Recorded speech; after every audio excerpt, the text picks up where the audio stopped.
ဓာတ်ကြီး၄ပါးကိုသွားမယ်ဓာတ်ကြီး၄ပါးပြောပြီးယူဓာတ်ကြီး၄ပါးပိုင်သွားရင်ကာယ ानु ပတနာโอเคပဲယူဓာတ်ကြီး၄ပါးကိုသေသေးချာချာမသိပဲနဲ့ there is no way in the world ယူကာယ ानु ပတနာကိုလုံးဝနားမလည်နိုင်ဘူးမှန်ဆိုကာယကတကယ်လွယ်တာโอเคခဏနေအဲ့တော့ယူတို့သိတဲ့အတိုင်းဓာတ်ကြီး၄ပါးကမ္မထအဲ့တော့ယူတို့သိတယ်ကာယ ानु ပတနာမှာအာနာပါနအရင်ဆုံးလာတယ်နော်အာနာပါနကဘာကိုရှုနေတာလဲစိတ်တစဝါယောဓာတ်ရှုခြင်းနဲ့စိတ်ကြောင့်ရှုနေတဲ့လေကိုရှုနေတာလေဟုတ်တယ်မလားအဲ့တော့အာနာပါနကိုကြည့်ရင်လဲဝါယောဓာတ်ကြီးကိုရှုနေတာလေဓာတ်ကြီး၄ပါးတည်းကလေဟုတ်တယ်မလားဣရိယာပထပပနော်ဣရိယာပထဆိုတာယူ position တွေပြောင်းနေတာနော်မတ်တရက်တယ်ထိုင်တယ်လျှောင်းတယ်လမ်းလျှောက်တယ်အဲ့ဒါကလည်းဘာကိုရှုနေတာလဲဓာတ်ကြီး၄ပါးပဲလေ you all the movements any kinds of position အဲ့ဒါကလည်းဘယ်သူကအလုံးလုံးနေတာလဲဓာတ်ကြီး၄ပါးဟုတ်တယ်မလားတံပစညပပဆိုတာအသေးအဖွဲလေးတွေနော်အားလုံးကိုယူရှုနေတာဥပမာထမိန်ဝတ်တာတို့ထမင်းစားတာတို့အိမ်သာတက်တာတို့နော်အင်ကြီးကျဲသီးတက်တာနော်အဲ့ဒါတွေကလည်းဘာလဲဘယ်သူကအလုံးလုံးတာဓာတ်ကြီး၄ပါးပဲလေအဲ့မှာရှင်းပြတော့မယ်နော်ဟုတ်လားတံပစညပပနောက်တစ်ခုကပฏิကူလတံပစလေပပကပါလဲဆိုရင်နော်ကာယကတာတတိ32ကုဋ္ဌတာကိုယွန်းစရာအနေနဲ့ရှုတာ so that ပေါ့နော်အတုပနော်တုပရှင်အတုပပေါ့နော်ရှင်အတုပကမ္မထံဟုတ်ပြီလားနောက်ကပါလဲဓာတ်ကြီး၄ပါးနော်ဓာတ်ကြီး၄ပါးကိုပိုင်သွားရင် you can see through everything အဲ့တော့ဓာတ်ကြီး၄ပါးမပိုင်မဲနဲ့ကာယ ानु ပတနာလုပ်ဖို့မလွယ်ဘူးအဲ့တော့ဓာတ်ကြီး၄ပါးကိုတို့အပိုင်လုပ်ကြမယ်အဲ့တော့ဓာတ်ကြီး၄ပါးကိုပိုင်သွားရင်အလုံးကိုမြင်နေပြီ whether you like it or not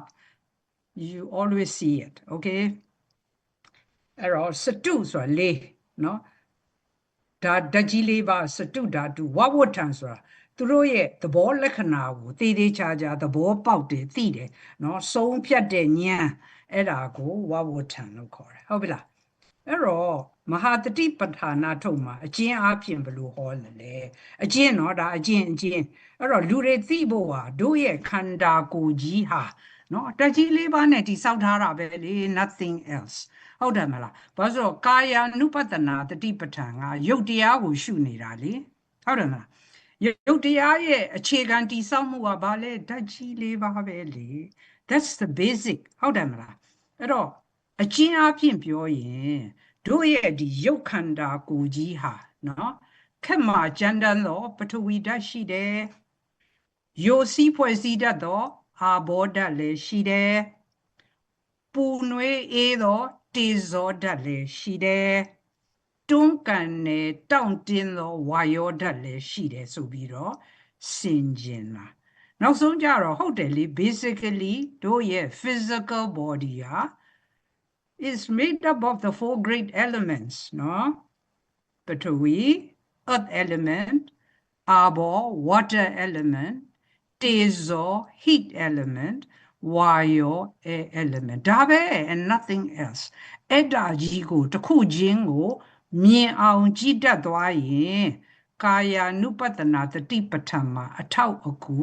များစွာရနိုင်တယ်အဲ့တော့ဒါကြီးက basic ဖြစ်တဲ့အတွက်ဒါကြီးကိုနားလည်မှဖြစ်တော့မှာပေါ့ဟုတ်တယ်မလားဆက်ပြောရမလားပြောမယ်နော် okay အဲ့တော့တရားနှလုံးသွင်းမှုရှိတယ်ဘာလပုထုဇဉ်အဲ့တော့ဘာလဆိုဘာမှမသိတာနော်ပုထုဇဉ်လည်းပုထုဇဉ်ဘာမှမလေ့လာလည်းမလေ့လာထားဘူးသိလည်းမသိဘူးသိလည်းမသိကျင်ဘူးပြင်းလည်းပြင်းအဲ့ဒီဘာမှမသိတဲ့လူတွေကဟာရုပ်ကိုကြီးကိုနော်ရုပ်ငါကြီးလို့ပဲထင်နေတာပေါ့ဟုတ်တယ်မလားသိမှမသိတာကိုဟုတ်လားအစာရင်ခဲခွဲချမ်းပြီးတော့ဓာတ်သဘောအပြင် तू မသိဘူးငါရုပ်ကြီးကငါကြီးပဲလို့ပဲသိတာပေါ့တတဝါယောက်ျားမိန်းမဆိုပြီးတော့မှတ်ထားတဲ့သင်ညာကြီးကမကွယ်ပြောက်သေးဘူး ဒါကြီးကယောက်ျားကြီးပဲဒါကြီးကမိန်းမကြီးပဲဒါကြီးကငါကြီးပဲဒါကြီးကသတ္တဝါဒီလောက်ပဲသိတယ်ဘာလပုထုဇဉ်ဘာမှမသိတဲ့လူတွေနော်ဟို simple individual လို့ပြောတာနော်ဘာလ very simple individual ဘာမှမလေ့လာသေးရလို့ဟာရုပ်တရားကြီးကဒါကြီးကငါကြီးဒါကြီးကသူကြီးဟဲ့လားအဲ့လိုပဲသိတယ်သို့တော့တရားသဘောကိုတည်တည်ချာချာလေ့လာပြီးတော့နော်ဓာတ်သဘောကိုနားလည်သွားတဲ့အခါမှာနော်ငါဆိုတဲ့သတ္တဝါဆိုတဲ့အမှတ်တင်ညာပျောက်သွားပြီးတော့အော်နောက်ဆုံးကြတော့ဒီရုပ်ကိုကြီးဟာဓာတ်ကြီး၄ပါးပါလားအဓိကဆိုသိသွားတယ်လေဟုတ်တယ်မလားအဲ့တော့ပထဝီဓာတ်ဆိုတာဘာလဲ what is ပထဝီ okay ပြောပြမယ်နော်တေချာမှတ်ထား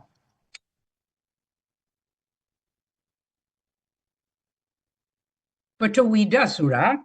ခက်မှကျမ်းတမ်းသောအကျင့်သဘောဟုတ်လားအဲ့တော့ကာယကတာတတိမှာပါလဲစံပင်အမွေလက်သေးခြေသေးသွားအည်အသားအကျော်အယိုးရိုးတွင်းကျင်စီအညို့နှလုံးသေးအမြဲဖြင့်စုပ်ဥမဥသိမ်းစာသစ္စာဟောင်းတာဒါဟို sample ပဲပေးထားတာအကုန်လုံးတော့မပါသေးဘူး anything that is solid ကပထဝီဥပမာနှလုံးကလည်းပထဝီเนาะအစုပ်ကလည်းပထဝီကြောက်ကက်ကလည်းပထဝီ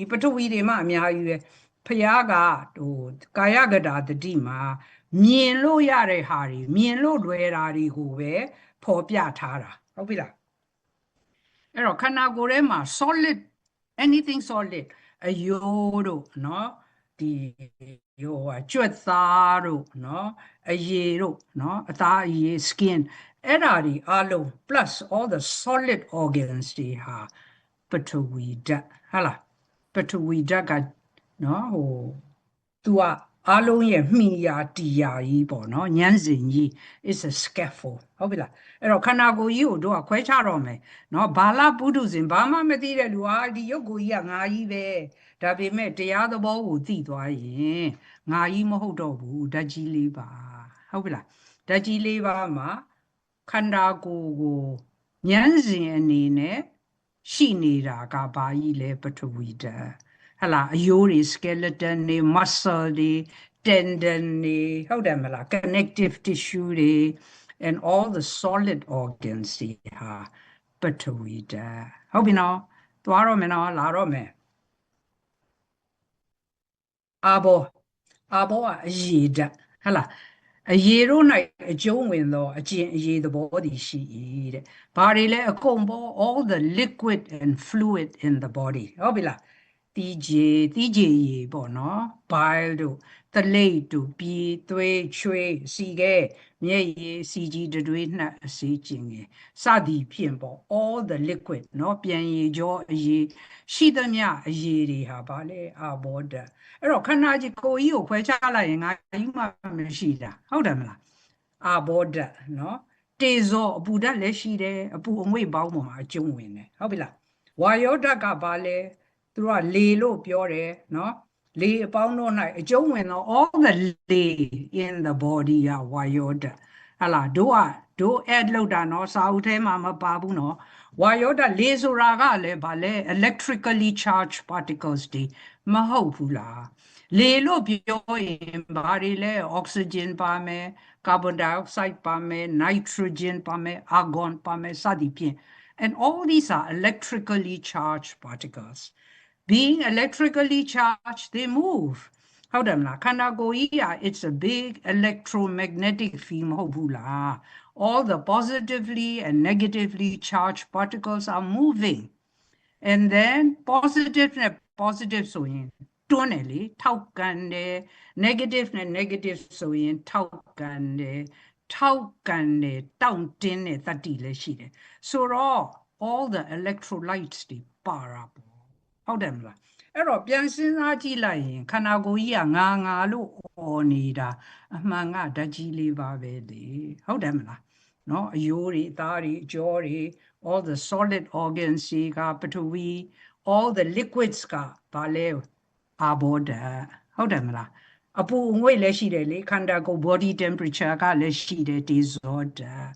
and then ဝါယောဓာတ်ဟုတ်ပြီလားလေတွေပါတယ် and all the electrically charged နော် particle စီအားလုံးဟာပါလေဝါယောဓာတ်အဲ့တော့ပြန်စဉ်းစားကြည့်ရင်ခန္ဓာကိုယ်ကြီးကိုခွဲကြည့်လိုက်ရင်ဒါပဲရှိတာပဲလေဒါအပြင်ဘာမှရှိလို့လေဟုတ်တယ်မလားဒါရုပ်တရားကိုပြောနေတာနော်နံတရားနဲ့ထက်မစဉ်းစားနဲ့နော်နာမ်မပါသေးဘူးနော်ရုပ်ပိုင်းကိုပြောနေတာဟုတ်လားအဲ့တော့ဘာမှလဲငါကြီးရဟုတ်တယ်မလားအဲ့တော့ပထဝီဓာတ်ကပါလေနော်လက္ခဏာပါ characteristic ကိုပြောတာနော် characteristic မှာပထဝီဓာတ်ကပါလေခက်မှခြင်းသဘောရှိနော် structural base ပေါ့နော်ခက်မှခြင်း तू ကပြော့ခြင်းလဲပြော့မယ်မာခြင်းလဲမာမယ်နော်ပြော့ကျန်းခြင်းလဲကျန်းမယ်ချောခြင်းလဲချောမယ်လေးခြင်းလဲလေးမယ်ပေါ့ခြင်းလဲပေါ့မယ်နော်ပထဝီ it's a structural base ကိုပြောတာနော်အာဘောဓာတ်ကယိုစီးခြင်း flow ရှိတယ်တနေရာကတနေရာကိုယိုစီးတယ်သွေးတွေဟလာပြန်ရည်ကြောတွေ all that เนาะဆိုစွတ်လျက်ပွားစီခြင်းလက္ခဏာရှိ။နောက်အားလုံးကို तू ကစုစည်းပေးထားတယ်။ဒီဓာတ်ကြီးလေးပါတစ်ခုနဲ့တစ်ခုပြန်မိနေတာเนาะဟုတ်တယ်မလား။တေဇောကပူခြင်းလက္ခဏာရှိတယ်၊ကြက်စီခြင်းထက်စီခြင်းနူးညံ့စေတယ်တွေ့ရမလား။ဒါမှမဟုတ်တေဇောဓာတ်ကျသွားရင် hypothyroid ဖြစ်နေလူကြီးကရင့်လာတယ်လေမနူးညံ့တော့ဘူးเนาะ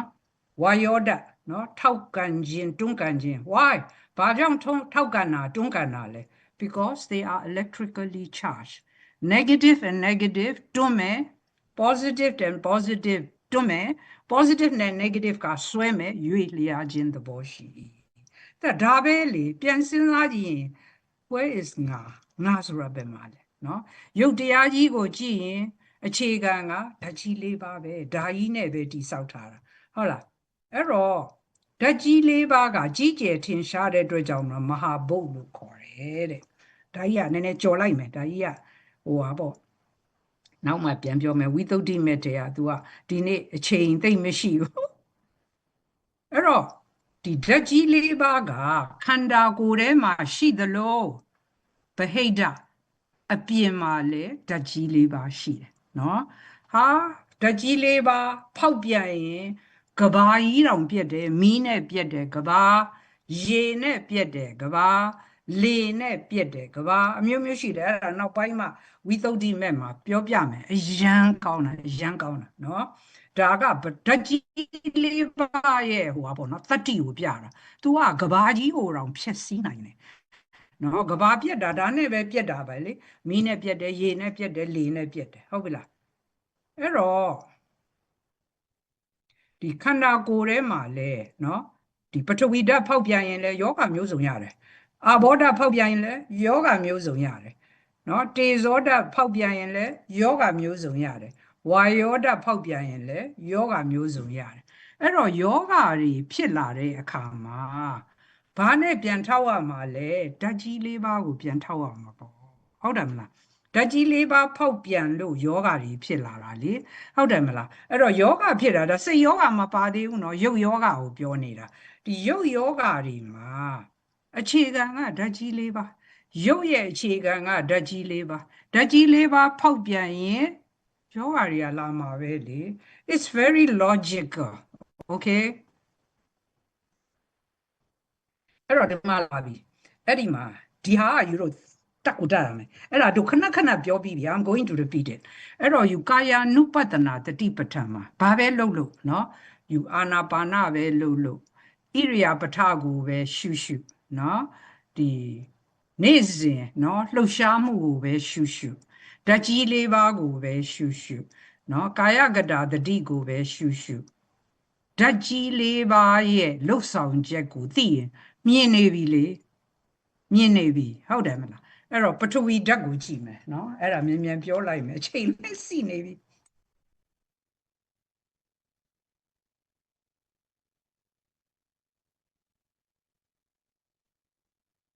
ဟလာပထဝီဓာတ် तू ကဖိနှိပ်ခြင်းအကြောင်းဖြစ်တယ်တဲ့ဥပမာထားလိုက်တော့เนาะလမ်းလျှောက်ပြီးလမ်းလျှောက်ရင်ဟိုဇင်းကြံကမ္မထံကိုလူတွေတရားစခန်းမှာတော်တော်လေးလုပ်ကြတယ်เนาะထိုင်လိုက်လမ်းလျှောက်လိုက်ထိုင်လိုက်လမ်းလျှောက်လိုက်အဲ့တော့တို့ကို traditionally ဘယ်လိုသင်ပေးလဲဆိုရင်ခြေထောက်ကိုကြွရင်ကြွတယ်မှတ်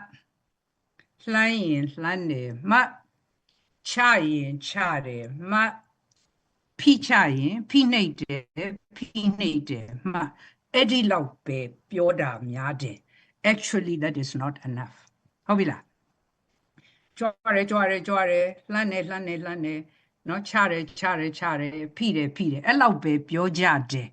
but that is not enough ဘာကြောင့်လဲဓာတ်ကြီးလေးပါးကိုရှုနေတာလေဟုတ်တယ်မလားအဲ့တော့ခြေထောက်ကယူတော့မတ်တက်ရက်နေရနေပြီးတော့နော်ဒီဟာကိုမကြည့်နဲ့ပြောလိုက်မယ်နော်ခြေထောက်ကိုကြွတော့မယ်ဆိုရင်ခြေထောက်ကိုမလှမ်းငယ်အရင်ဆုံးကြွရတယ်မဟုတ်လားကြွရတော့ you are going against gravity အဲ့တော့ဘာလဲစွမ်းအင်လိုတယ်လေခြေထောက်ကြွဖို့အားမရှိဘဲနဲ့ဘယ်လိုကြွမလဲအားလိုတယ်လေအဲ့ဒီအားကစွမ်းအင်လေအဲ့ဒီစွမ်းအင်ကဘယ်ကလာတာလဲတေဇောဓာတ်ဟုတ်ပြီနော်တေဇောဓာတ်ဟလာတေဇောဓာတ်အားမကောင်းရင်ခြေထောက်မကြွနိုင်ဘူးနော်ဟလာခြေထောက်ကိုအရင်ဆုံးစပြီးတော့မလှမ်းခင်အရင်ကြွရတယ်ကြွတဲ့အခါမှာခြေထောက်ကဒီ gravity ကို against သွားရတော့ you need energy အဲ့ဒါကဘယ်ကလာတာလဲခြေထောက်ကြွပြီဆိုယူလို့မှတ်ရမှာကဘာလဲတေဇောဓာတ်နော်နောက်ခြေထောက်ဒီလိုကြွအောင်တွန်းပေးရတယ်လေတွန်းကန်တဲ့တတိယဘယ်ကလာတာလဲဝါယောဓာတ်မဟုတ်ဘူးလားအဲ့တော့ခြေထောက်ကိုနော်မလှမ်းခင်အရင်ကြွရတယ်ကြွရတဲ့အခါမှာဘာတွေကအလုပ်နေတာလဲငါယူမဟုတ်ဘူးနော်ဓာတ်ကြီးလေးပါးကလုပ်နေတာငါယူမဟုတ်ဘူးနော်တေဇောဓာတ်နဲ့ဝါယောဓာတ်ကအလုပ်ဟုတ်ပြီနော်ဟုတ်တယ်ခြေထောက်ကတစ်ချိန်လုံးကြွနေတာမဟုတ်ဘူးလေကြွနေတာတစ်ချိန်မှရက်သွားတယ်ဖြစ်ပြီးရင်ပြက်ပြီဟုတ်လား and then လှမ်းတော့မယ်အရှိကို forward motion လှမ်းတော့မယ်ဆိုရင်ဘာလဲတွန်းပေးတာမဟုတ်ဘူးလားအဲ့တော့ခေါင်းဆောင်ကဘာလဲတွန်းတဲ့တတိယဘာလဲဝါယောဓာတ်ကြီးမဟုတ်ဘူးလားအဲ့တော့ခြေထောက်လှမ်းဖို့ကလေ energy လဲလိုတယ်လေအဲ့တော့ဒီခြေထောက်လှမ်းတဲ့အခါမှာအလုံးလုံးနေတာဝါယောဥဆောင်ပြီးနောက်လိုက်ကတေဇောဓာတ်မြင်အောင်ကြည့်နော်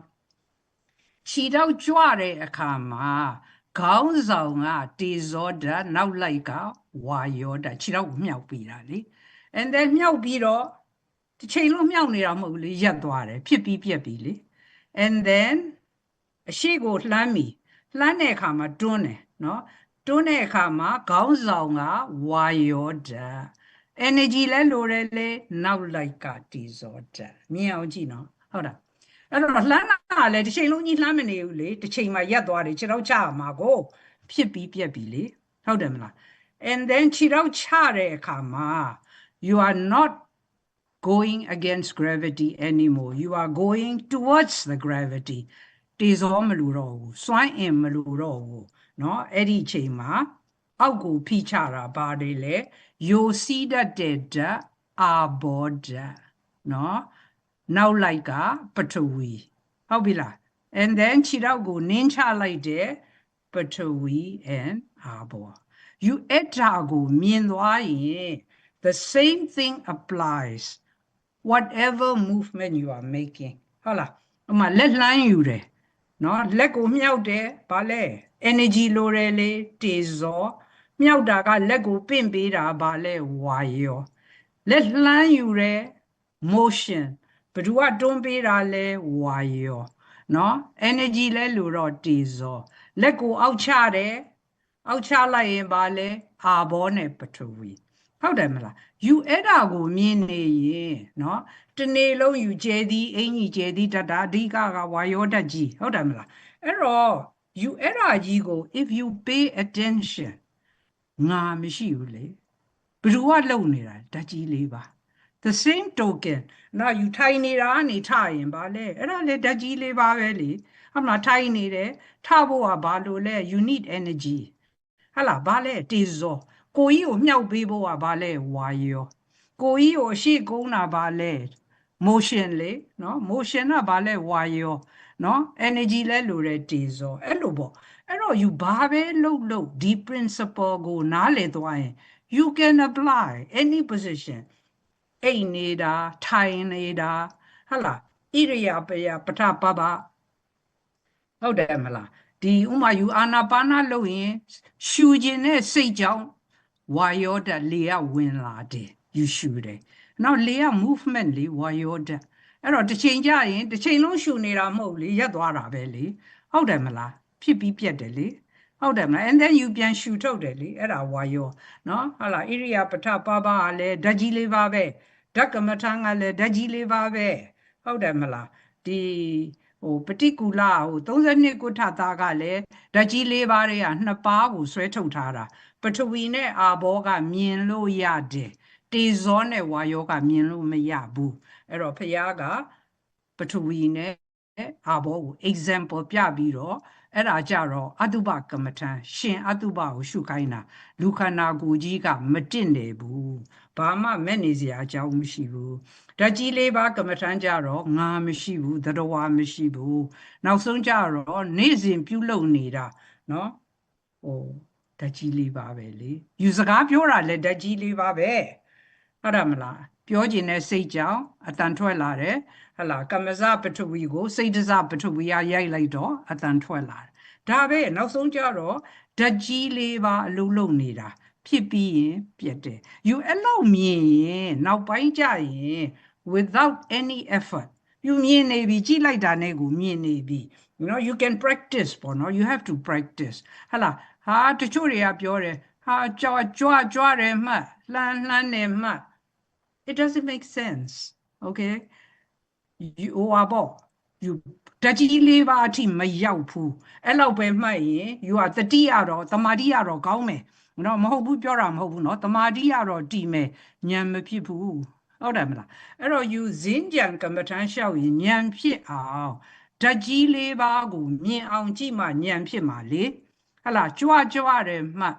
လှမ်းတယ်မှတ်ချတယ်မှတ်နင်းတယ်မှတ်ဆိုရင်သမာဓိတော့ရမယ်ဉာဏ်မဖြစ်ဘူးဉာဏ်ဖြစ်ဖို့က you ဓာတ်ကြီးလေးပါဘလို့အလုံးလုံးနေလဲဆိုတာမြင်အောင်ကြည့်မှဉာဏ်ဖြစ်မှာအဲ့တော့ဝိပဿနာကဘာလဲဉာဏ်လန်းလေအဲ့တော့ you ဝိပဿနာဘာဝနာပွားဖို့ကဓာတ်ကြီးလေးပါကိုနားမလဲပဲနဲ့ how are you going to practice ကာယ ानु ပတနာတတိပဋ္ဌာန်အချိန်ကျော်သွားပြီနောက်မှဆက်ပြောမယ်တော်ပြီanyway ခဏနေဦးနားလေလား I hope so do I'm trying နားလေကြလားရမ်းကြိုက်တာပါတယ်အဲ့လေပါတယ်ဒီတလန်းအကြောင်းအဲ့လေပါတယ်ရှင်ဟုတ်ပြီလား Euro ကတောင်းလို့ Euro ကတရားနေဆိုထွက်ပြေးကြတယ်အမှန်ဆိုရင်မပြေးပါဘူး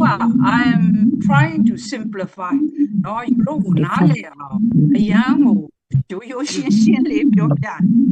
ဟုတ်ပြီလားမှားတယ်လို့မပြောမှာဟုတ်တယ်မလား